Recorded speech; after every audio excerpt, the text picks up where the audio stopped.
So they have to get a separate area. And that's how Pakistan was created. But once you create Pakistan, of which now Bangladesh has gone alone, has gone separate, then the same Muslims come back to your country and start living with Hindus. Then I think in the proportion in which they have come, we must get the land also back, because after all it's all Indian land.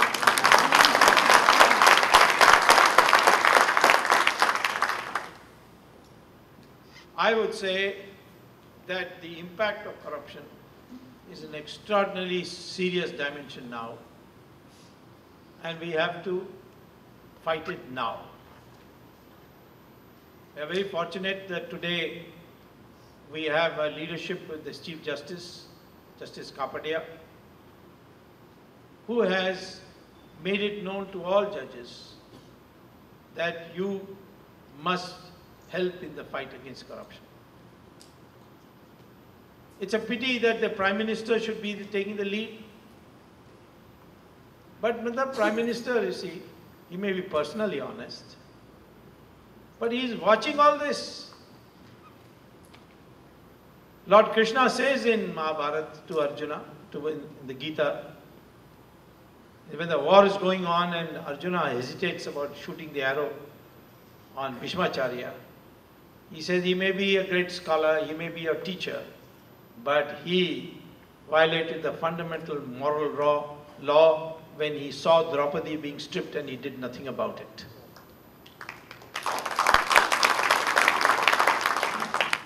So Mr. Prime Minister may be personally honest, but that doesn't absolve him. When I first wanted permission, I wrote to the PM, please give me permission to prosecute Raja. No reply. Then I wrote him another letter with more information. No reply. Then I wrote him 3 more letters, 5 letters. No reply. So I went to the court and said, this Prime Minister is non-functioning. So under the Constitution, I have a right to ask the court to give me permission to prosecute Raja. The court was very angry, and they issued a notice to the Prime Minister to file an affidavit. In the history of the world, it's the first time the Prime Minister has been asked to file an affidavit in a court. When you ask somebody to file an affidavit in court, then it means that you don't trust his words. So therefore, you want it on an affidavit. That means you swear the ceremony, the statement. There was a clamor for his resignation. But I saved him by saying, no, he doesn't have to resign. Because he doesn't know the law. And there is how he can give sanction when he has to take a sanction from Sonia Gandhi in the first place. And what is the use of removing it? Do you think you will get a better person? You will get some Buddhu who will be even bigger rubber stamp, or maybe even a bigger crook. So there's no point either, if you are in the opposition, you fight to remove the government. You don't fight to remove individuals. So therefore, the Prime Minister can remain till we reach a situation where the people decide that we need a new government. So the Supreme Court has since then done a number of wonderful things. They have said to the CBI, you will not be any more guided by the government on this issue. You will listen only to us. And of course, I am there, so I can make petitions. I can tell the court, please do this, please ask them to do this. That the daughter of another very important minister from Maharashtra, she is also in trouble. Well, all of you know. So how many ministers are going to go? I would think there will be 7 or 8 ministers of the government who will be in jail.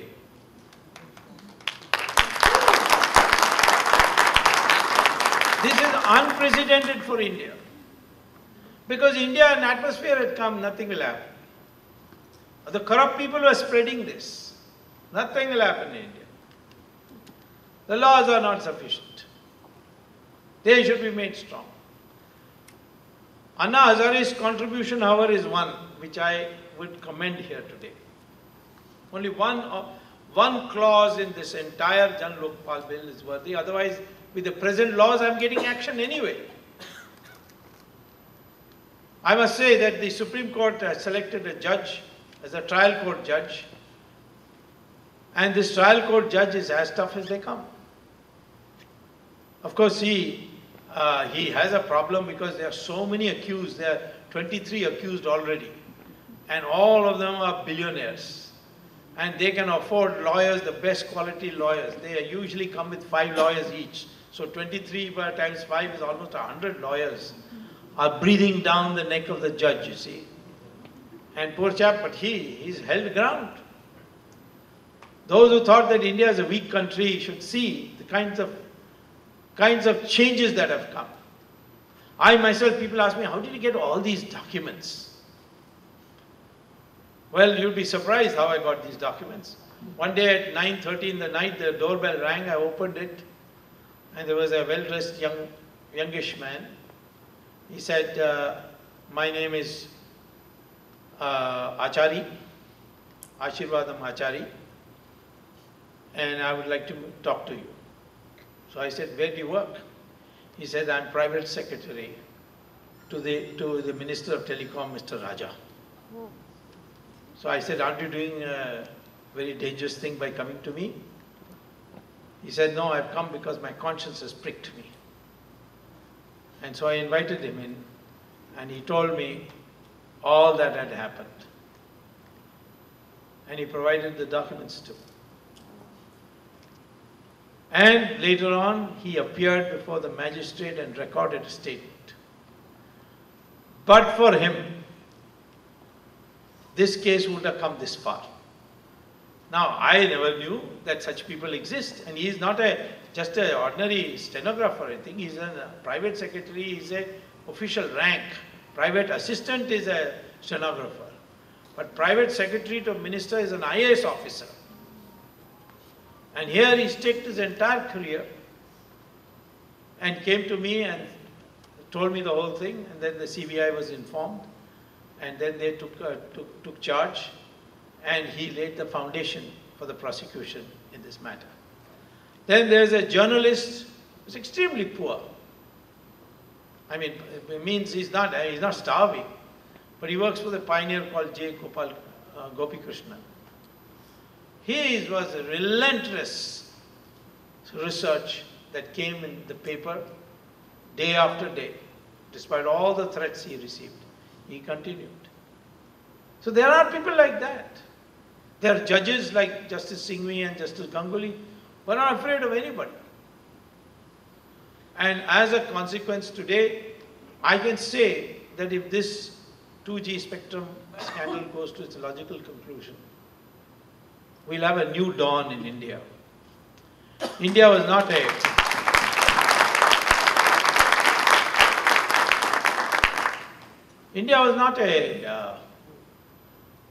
corrupt country 400, 500 years ago. There are reports of foreigners who came to India like Vasco da Gama, Farsian from China, Mark Twain from America. One thing they all say, Indians are very honest people. They don't even lock their houses when they go out. What has happened? The process of corruption started with Jawaharlal Nehru's wrong choice of policy of adopting the Russian-Soviet Union's economic model, which meant government control of everything, licenses and quotas. Soon the licenses and quotas began to be sold in the black market.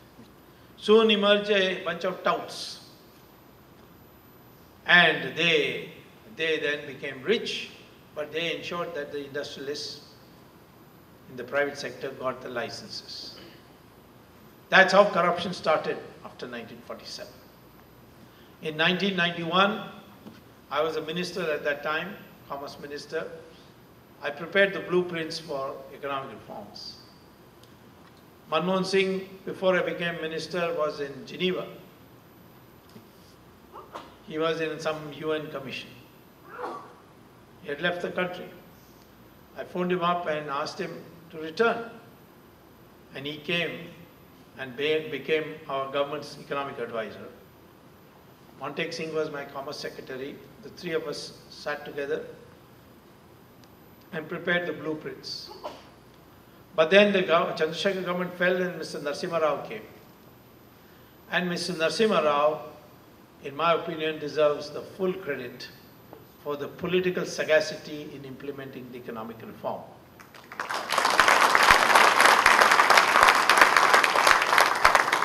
I prepared the blueprints, Narasimha Rao implemented, but the credit went to Manmohan Singh. As finance minister, he brought all these reforms, but as prime minister, he can't bring anything. That cannot be. The nation needs to correct it. Sonia Gandhi never liked Narasimha Rao because when he became prime minister, he had had 3 severe heart attacks. And he looked like a man who was about to die. He was made prime minister probably with Sonia Gandhi's expectation that he will die in 6 months. But after he became prime minister, health started improving. And he lasted full 5 years. He was defeated in the election despite bringing a major economic change in our country from less than 3% growth rate to almost 8% growth rate.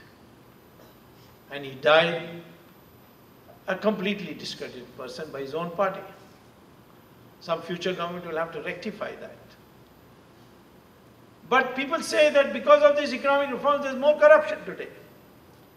Not because of economic reforms, because the economy is booming.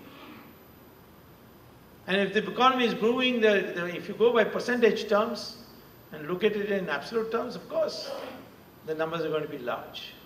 Telecom has grown out of zero to something huge today. And so therefore, a cut on that is bound to be huge. You have 1,76,000 crores lost. Of that, 60,000 was distributed as bribe. Raja got only 3,000 crores, only 3,000 crores. Chidambaram got 5,000. Karunanidhi got 16,000 crores. And after all, he's got 3 wives, so he has to have a little. And Sonia Gandhi got 36,000 crores. Raja once told me in Parliament House, we met, he said, why are you troubling me like this? I have settled with everybody. Nothing will happen. I'd like to see him now. One day maybe I'll go and visit him in jail and say, what has happened? But this is the way corruption has been functioning. Everybody has been looked after. Opposition leaders have been looked after. They won't raise any questions. Nobody went to court. I went to court. There's so many lawyers in the opposition. They only do walkout, giving statements, because there is an understanding. And that understanding continues whether the opposition is in power, comes to power, or that we have to change. Now, therefore, I would ask a question. Now, first of all, let me say that on the 2G thing, I will not let go, because I have sunk my teeth into it.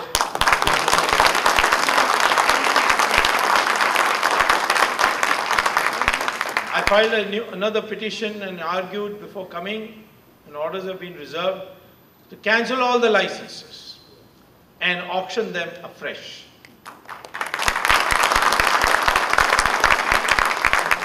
Orders have been reserved, and any day the judgment will come. If that happens, it will be a big thing. On money trail,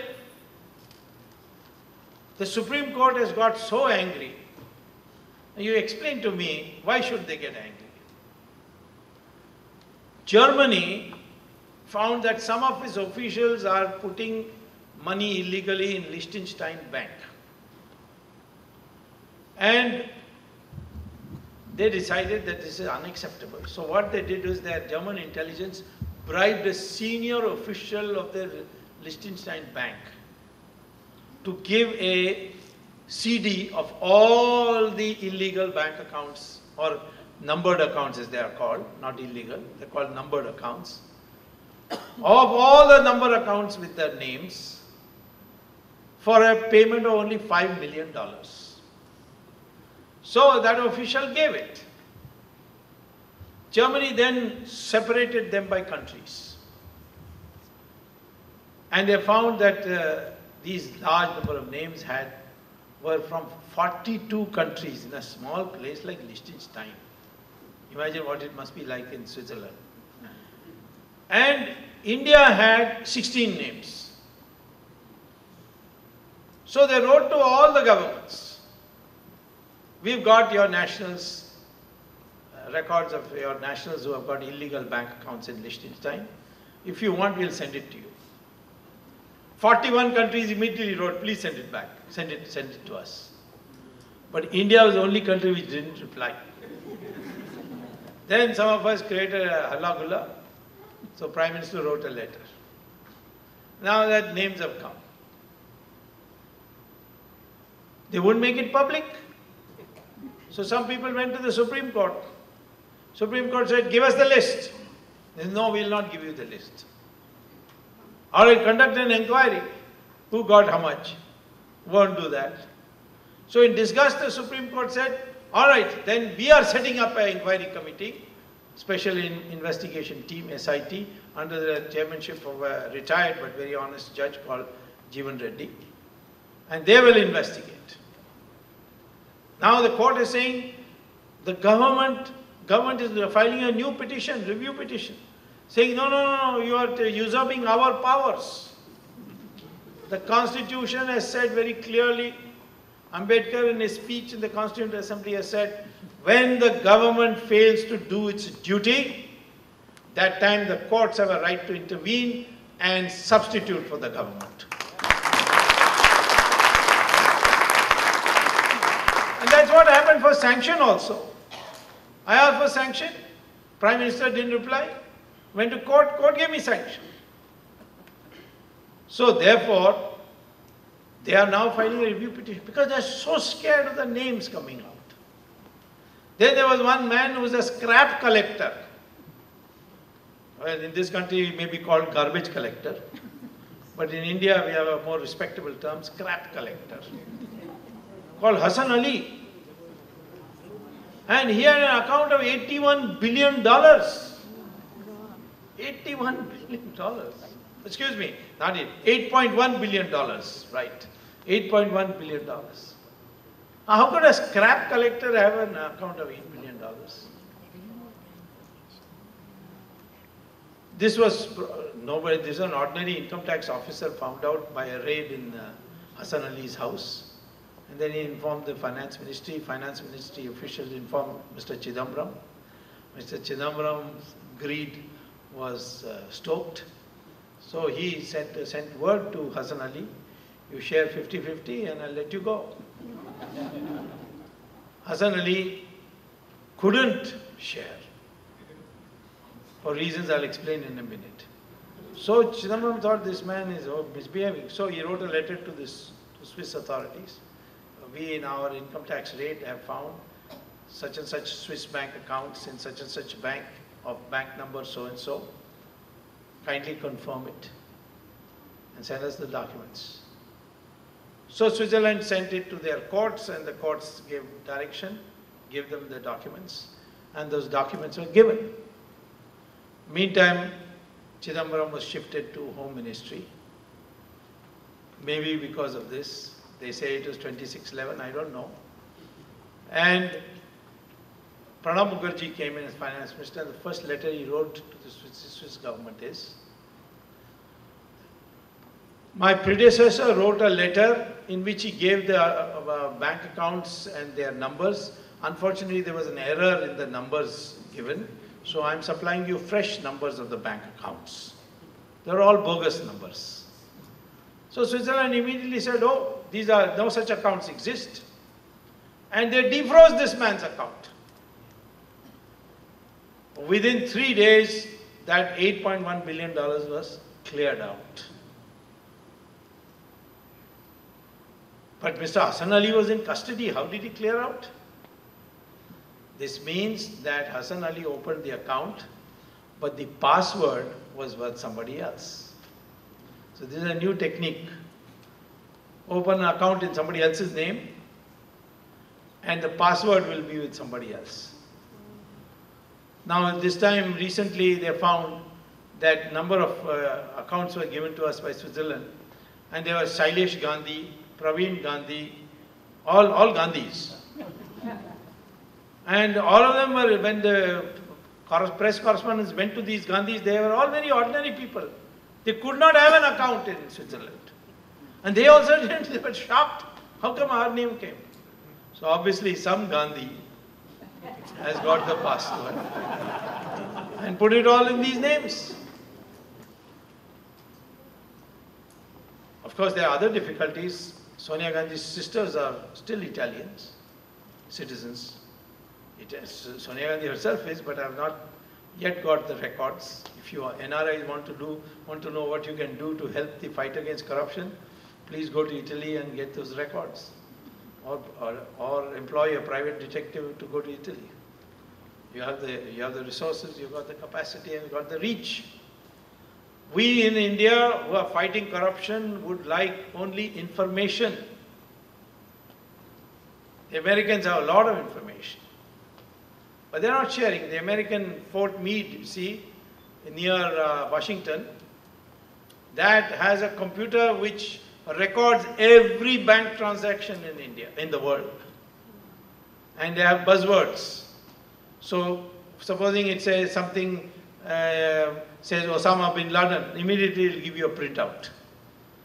So, all the data is there with the Americans. But the Americans, why should they cooperate with you? The Americans are not going to cooperate on merit. It has to be a give and take. They think that the Indians are not serious. And they are not serious. They can't be serious. Because all of them have accounts. If I had an account by now, they would have sent me to jail. But I don't have. That's why only fakirs can fight India, fight corruption in India. That's why we need Ramdev, we need Anna Hazare, such types of people who the whole world knows don't have anything. They may try anything, but nothing gets stuck.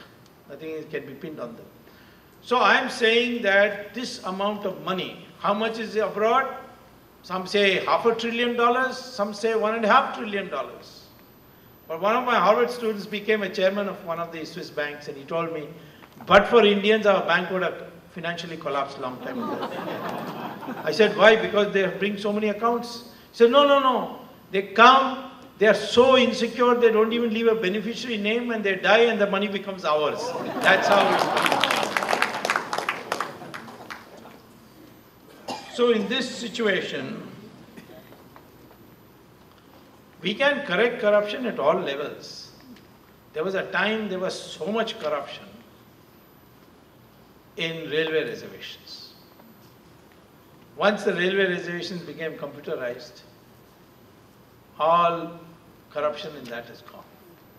It used to be a great harassment. Every ticket conductor had to be cajoled, given money to give you a reservation, or the ticket clerk at the counter. But today there's none of that.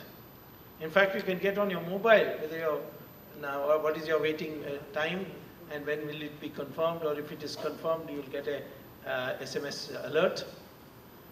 So that has happened. There are areas which were used to be corrupt in India are now clean.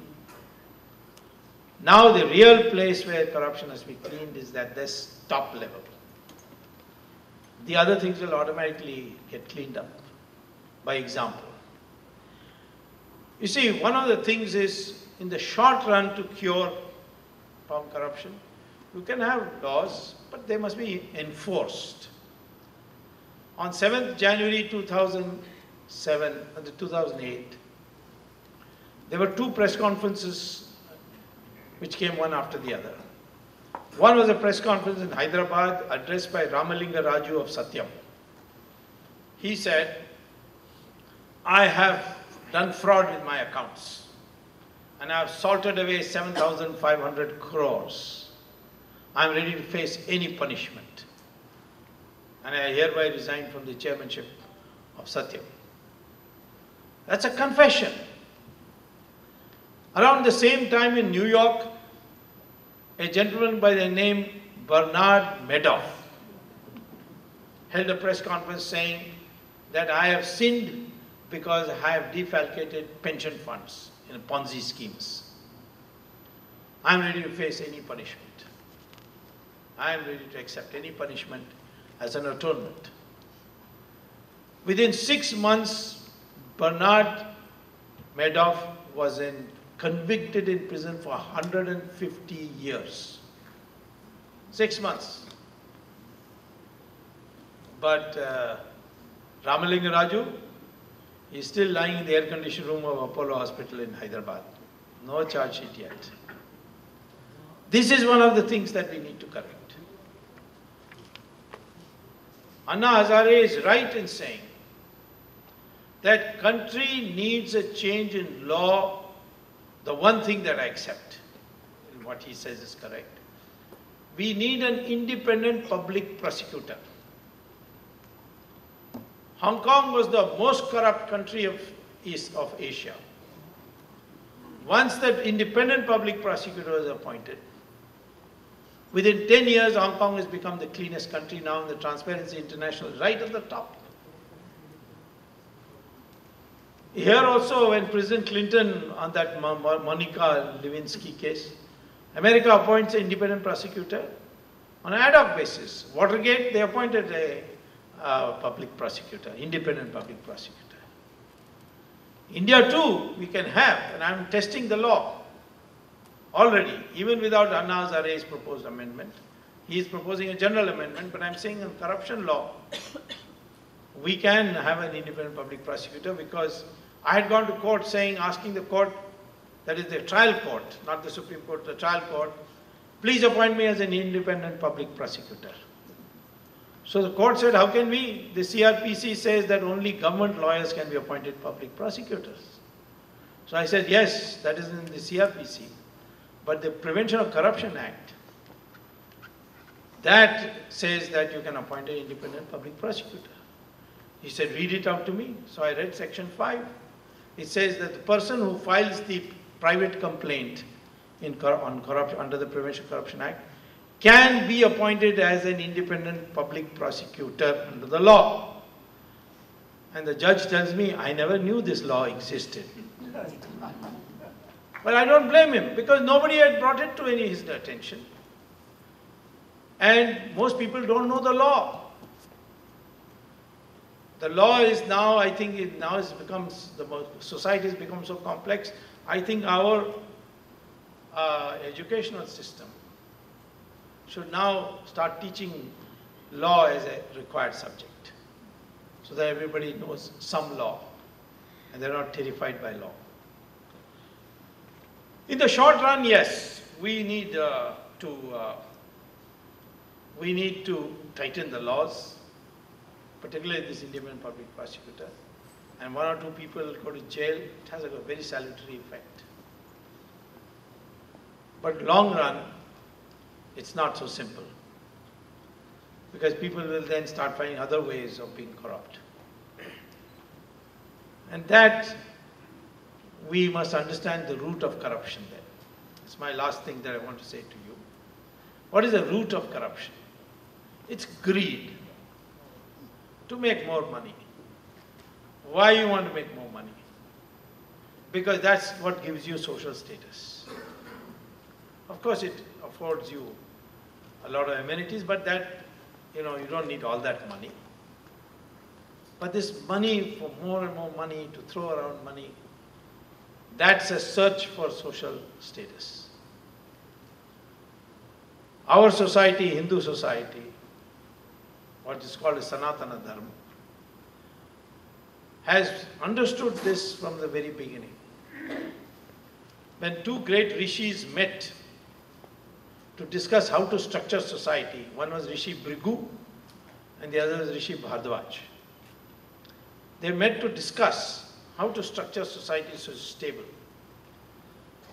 So Rishi Bhrigu said, there are 4 sources of power in a society, and we must ensure that nobody has more than one of that.